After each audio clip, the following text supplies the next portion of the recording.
Halo teman-teman, atas izin Tuhan, di dalam kasih karunia Allah, pada 2 tahun sebelumnya, kita telah mencari Tuhan, kita telah menemukan Tuhan, dan kita telah meninggikan Tuhan. Sekarang, tanggal 1 Januari tahun 2025, kita mengawali tahun ini dengan membahas tentang iman. Apa yang dimaksud dengan iman? Untuk itu, terlebih dahulu kita menampilkan datanya. Iman tanpa perbuatan adalah mati. Demikian sebaliknya, perbuatan tanpa iman adalah mati. Mengapa bisa begitu?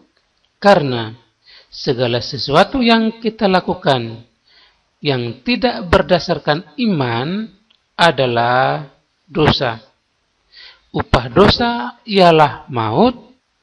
Maut adalah sengsara tiada akhir. Mati tidak, hidup tidak. Tidak dapat berbuat apa-apa. Inilah yang disebut dengan kematian. Segala sesuatu yang kita lakukan yang tidak berdasarkan iman disebut dosa karena iman adalah iman yang telah dikunci oleh rumus ini, yaitu Yesus Kristus adalah Allah dan Allah adalah Yesus Kristus. Jadi, jika Anda ditanya, apakah imanmu? Maka jawablah dengan lantang, imanku adalah Yesus Kristus. Ketika Anda ditanya, mengapa engkau tidak menyembah Allah, justru malah menyembah Yesus Kristus? Katakanlah kepada dia, karena Allah itu adalah Yesus Kristus.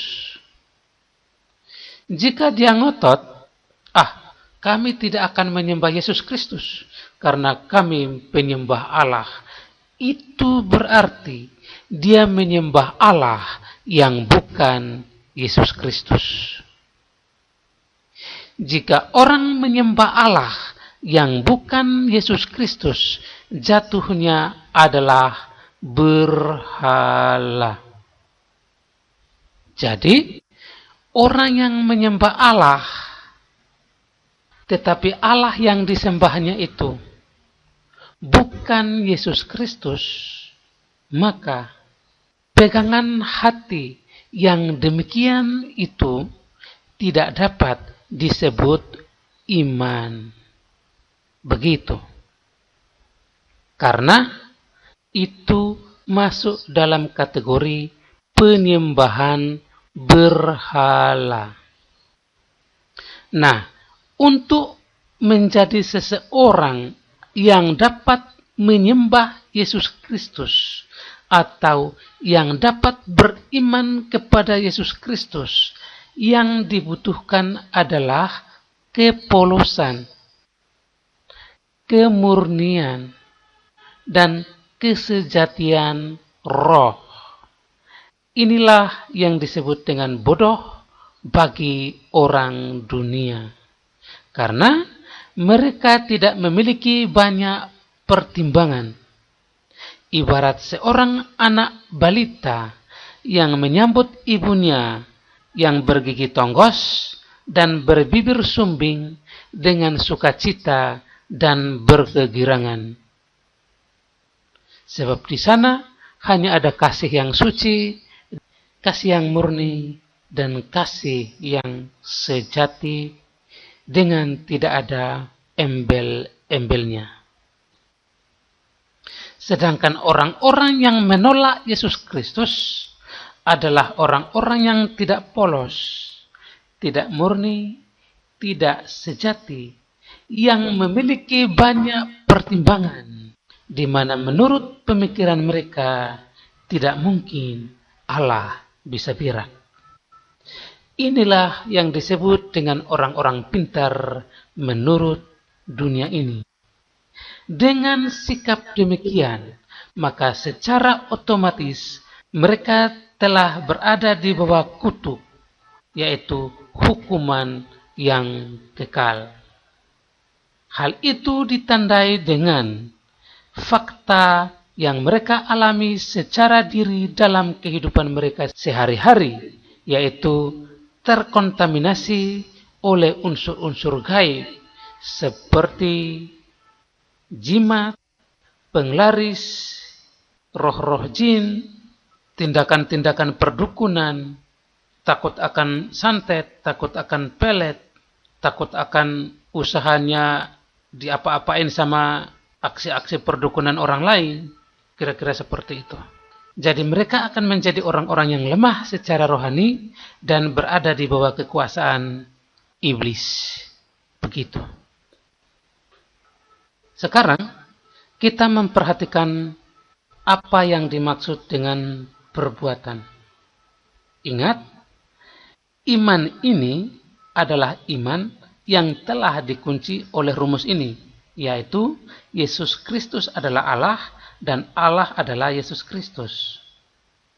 Sekarang kita perhatikan apa yang dimaksud dengan perbuatan. Yang dimaksud dengan perbuatan adalah perbuatan yang telah dikunci oleh rumus iman. Jika suatu perbuatan tidak berdasarkan iman ini, itu tidak dapat disebut perbuatan, melainkan berhala. Jadi, yang dimaksud dengan perbuatan adalah segala sesuatu yang kita lakukan yang berdasarkan rumus iman ini. Perbuatan yang dilakukan yang tidak berdasarkan rumus iman ini adalah berhala. Dengan demikian, antara iman dan perbuatan ini merupakan satu kesatuan yang tidak dapat dipisahkan. Dengan demikian, di antara keduanya kita beri kata adalah. Jadi, iman adalah perbuatan dan perbuatan adalah iman. Karena antara iman dan perbuatan merupakan satu kesatuan yang tidak saling meniadakan. Begitu. Sekarang, kita harus menyadari bahwa tidak semua orang dapat beriman kepada Yesus Kristus.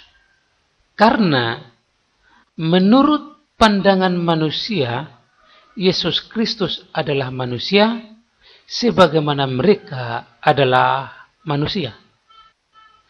Oleh karena itu, bagi orang-orang yang percaya, itu sebenarnya iman yang mereka panjatkan itu adalah iman yang dianugerahkan. Selain iman dianugerahkan, ternyata Yesus Kristus juga dikaruniakan.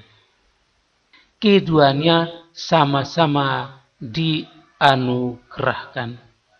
Coba kita bayangkan, iman dianugerahkan, Yesus Kristus juga dikaruniakan. Apa bedanya anugerah dengan karunia? Sama-sama diberikan, ya kan? Secara cuma-cuma. Lalu, kenapa iman dan Yesus Kristus ini sama-sama diberikan secara cuma-cuma? Karena iman dan Yesus Kristus ini merupakan satu kesatuan yang tidak dapat dipisahkan. Oleh karena itu, kita dapat menyebut iman adalah Yesus Kristus dan Yesus Kristus adalah iman. Jika iman adalah Yesus Kristus, sementara iman adalah juga perbuatan, Maka dengan demikian, Yesus Kristus adalah perbuatan. Mengapa bisa begitu? Karena Yesus Kristus adalah firman, firman adalah pekerja Allah, dan sebagai pekerja, dia melaksanakan sebuah pekerjaan, dan pekerjaannya itu adalah menciptakan, mengadakan, merawat, memelihara, memperbaiki, menyelamatkan, mempersatukan, menolong, membantu, mengasihi, melindungi, dan sebagainya. Inilah yang disebut dengan perbuatan, dan inilah juga merupakan tugas Yesus Kristus sebagai firman. Begitu. Jadi, di sini terjawab mengapa iman tanpa perbuatan ini adalah mati. Karena perbuatan ini adalah Yesus Kristus. Mengapa perbuatan ini adalah Yesus Kristus? Karena perbuatan ini adalah pekerjaan dari pekerja, yaitu firman. Jika orang tidak bekerja atau nganggur, maka nganggur itu sendiri menyangkal pekerja. Begitu. Makanya kalau Anda nganggur, otomatis tidak beriman. Karena tidak beriman, maka mati. Karena itu adalah berhala. Begitu. Jadi, Anda tidak berbuat, itu menyangkal perbuatan. Sementara perbuatan itu adalah Yesus Kristus. Jadi orang yang menganggur, tidak mau bekerja, adalah orang yang menyangkal firman. Begitu. Di mana firman itu adalah pekerja. Nah, sekarang kita coba perhatikan iman ini. Tadi kita telah mengetahui bahwa iman ini adalah Yesus Kristus. Ya kan? Nah, sekarang mengapa kita ada di dalam iman ini? Karena kita yang percaya ini terikat dengan Yesus Kristus dengan tali iman. Artinya, kita yang percaya ini sebenarnya menumpang pada Yesus Kristus. Begitu. Jadi, Yesus Kristus itu adalah bahtera yang di dalamnya ada orang percaya.